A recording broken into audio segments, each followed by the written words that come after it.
How did you start thinking of building board games themselves? Well, I like board games. The nice thing about board games is they're tangible and you can interact with other people. Half of the fun of the game sometimes is the way you react to things that happen in the game. Yeah. And especially for a game that's military like this, you actually have to work out alliances sometimes, and it's nice to be in the room when that happens. So Pen and Sword is a Risk-inspired game. It's actually like the 7th or 8th that I've done. And with each new state that I do, I realize that the rules have to be adjusted in order for the game to make some sense. And so now I've gotten to Pen and Sword. I'm actually at a point now where I'm pretty happy with the rules. So earlier incarnations include Mass Conquest for Massachusetts, Road Warriors for Rhode Island, Conquest with 2 N's for Connecticut. I have No Exit for New Jersey. How awesome is that? That makes sense. That's so awesome. Makes a lot of sense. There is a game I've just called Tropical Storm. It's the entire Caribbean basin, and it has this hurricane rule that can just wipe you out. There's also Western Empire, which is based on Colorado, and I have a March on Wisconsin that happens to be the University of Wisconsin fight song. I probably encroached upon some sort of copyright by doing that. And then Pen and Sword, which is mightier, Pen and the Sword, that kind of thing. Yep. Yeah, so I like the board games, I like the tangibleness of it, and I also like the creative process that goes into creating the board. So being somebody who enjoys geography, what I did is I created this first by hand, and then I gave it to a young lady who got a graphic arts degree down at Wilkes, and then she recreated it so it could be printed out.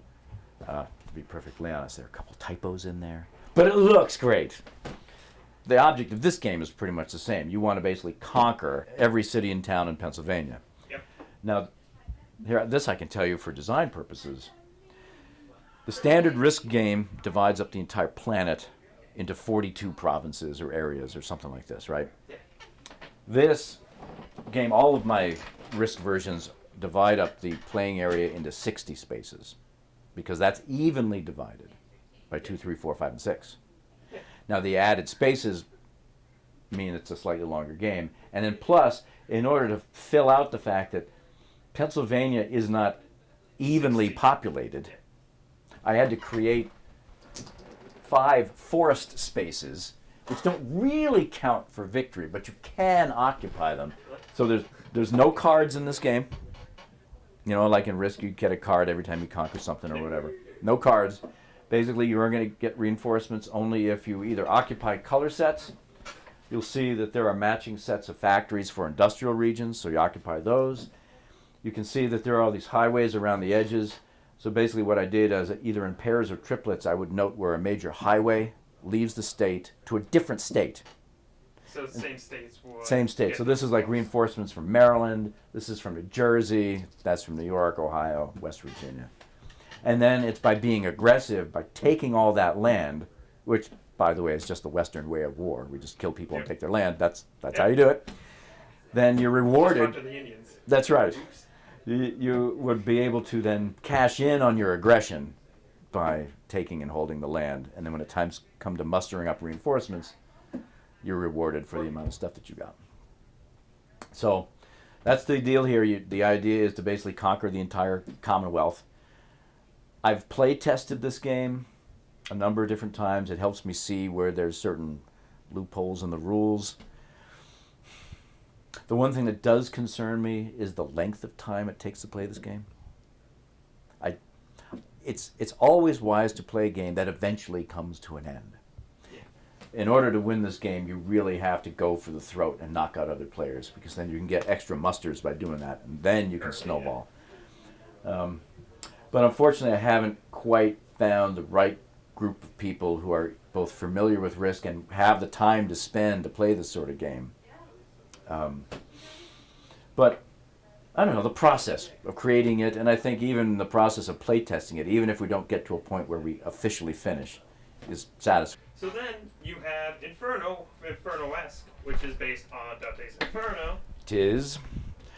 Dante's, now, first of all, just in terms of the game name, there's already a couple games out there that are inspired by Dante's Inferno, so this This is is the video game. yeah. So I figured I tried to find a name that I could actually retain and not have to worry about having to change it.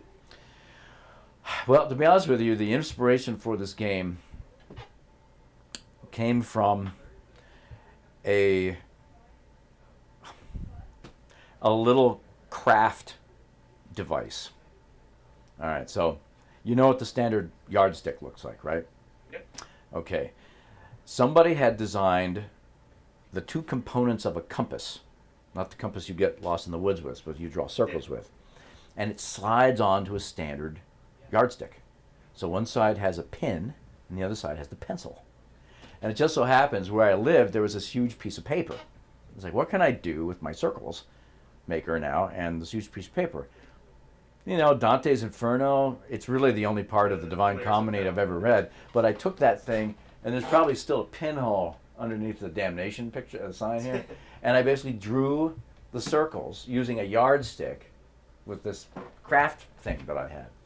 And then after that, I read carefully Dante's Inferno and noted down the name of every demon that appears in there. And all those demons have spaces that are in red here and some other things. And then what I tried to do is have something about the way you move through a particular circle of hell that reflects the kind of punishment that Dante assigned to it. So in this case, let's do the first two here. The first level of hell is circle 0. It's the lukewarm, which means sometimes you're into things and sometimes you're not. So you can either roll 2, 3, or 1, 2, or 3 dice depending. Circle 1 technically is limbo, at least for Dante, where literally nothing goes on. So that you just move through that circle and just... Other than when you mess around with other players. Yeah, exactly right.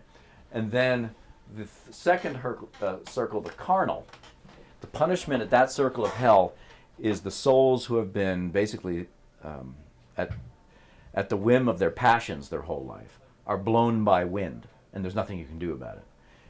So you've got all these reroll dice with different directions on them.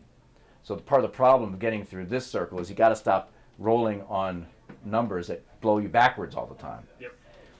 But the winds that blow you forwards are a problem too. The object of this game, every player has a piece that moves around the board, but Virgil, who is the tour guide, as it were, in Dante's Inferno, is a neutral piece, and it's moved variously depending on who is controlling his dice. The object of this game is to get into the bottom of hell, the lake of ice where Satan is trapped forever. You need to be the first player into the center of hell after Virgil gets there. If you get there because you've been blown too far ahead or you've been attacked by demons and you've been sent further down to the circles of hell and you can't back up, you lose. To purgatory. Right, yeah, because the story would go. That's right, because you'd crawl down the legs of Satan in the ice, and all of a sudden everything reverses at the bottom of the mountain of purgatory, whatever. But I don't get that far. Basically, the deal is Virgil, he gets there, you be the first guy, and then Virgil takes you out, and everybody else is left behind is damned. This game here would be very nice to try to recreate on something like Adobe Illustrator if either I could find the time to master that software program or find somebody who has already and be willing to do it on the cheap, because I'm a professor. I don't have like lots of discretionary income. Yeah, I'm not that great at it. I would just say that already. All right, very good. Well, I know the people who work down at Kruger Prints, our print shop. I mean, I asked them for a little advice, maybe how I could start to do this kind of thing. And yeah, they were like, "Oh yeah, you just click, click, click, click, click, click," and all of a sudden they'd had like 4 spaces created. And I'm like, "Wait, what?" And in a way, I would just rather use pen and pencil, and there's something very satisfying when you're just creating with your hands, visually, and creating visually using a computer program is an entirely different mental skill set. Yeah. Mm-hmm. Fine. This game, this going to be done in like 45 minutes, even less, because there's clearly a beginning, there's clearly an end. Somebody's going to lose, somebody's going to win.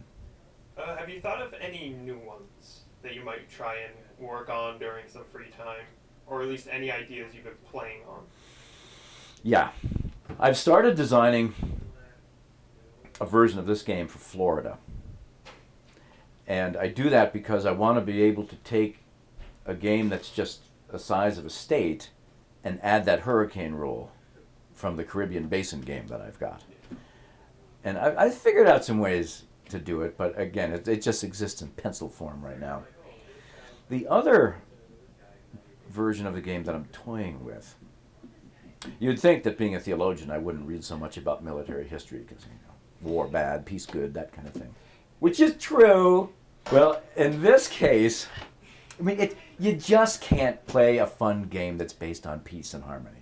Okay, in this case, I'm reading a book now about King Philip's War. Does this ring a bell?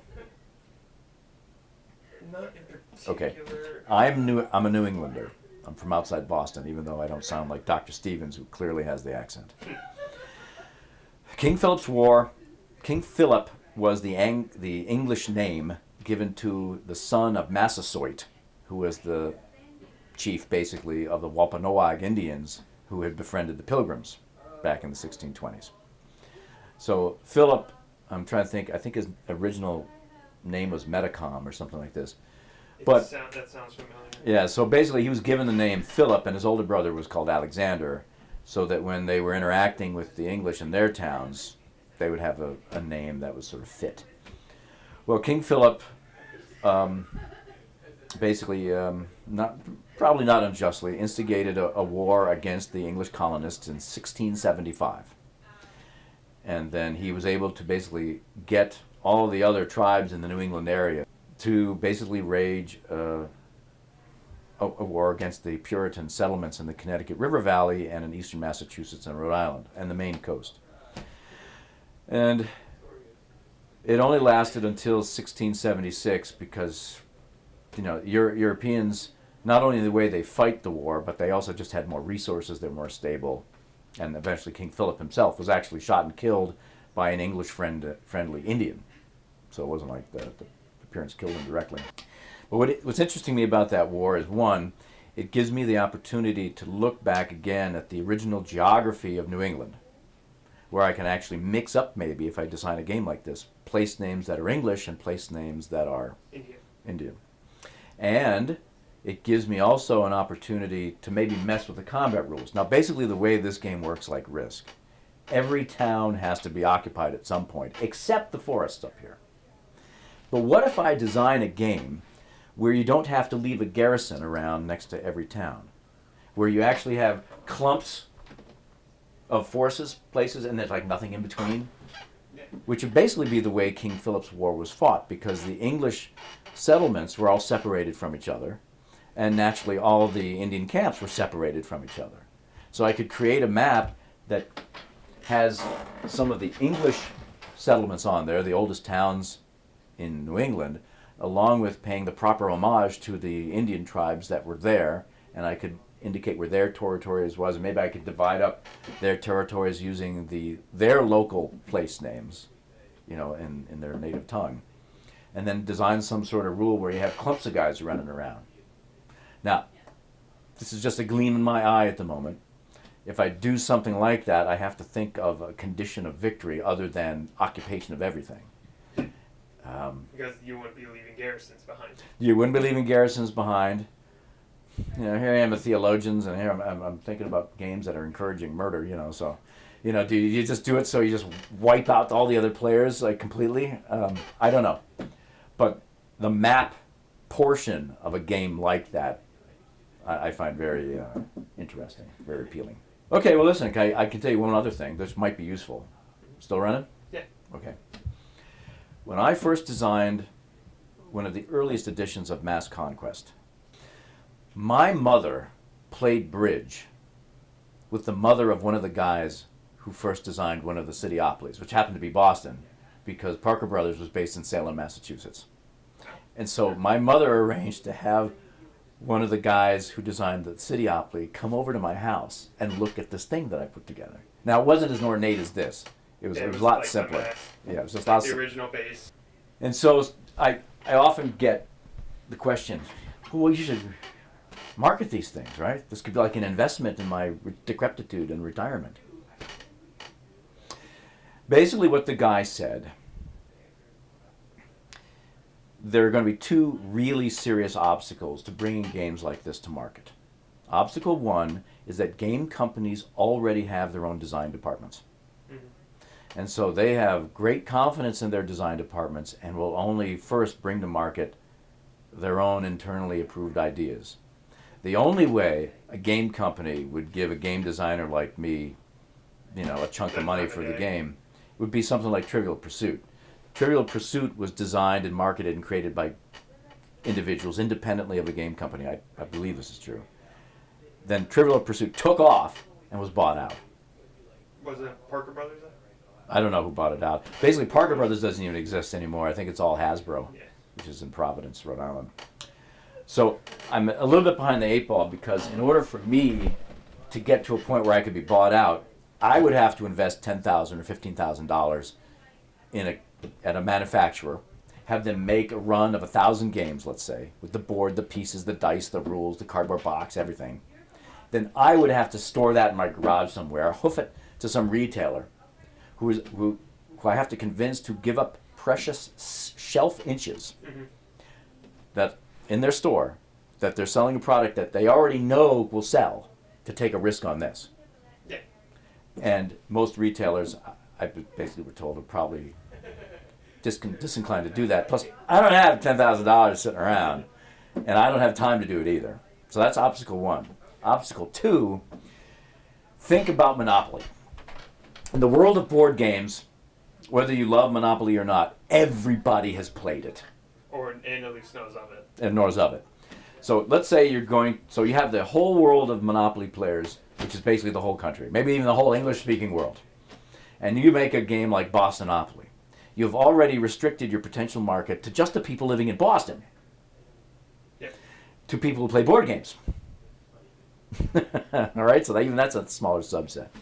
People who play Risk is already a smaller subset of board game players than even Monopoly. And then you're going to restrict it to the population of one state?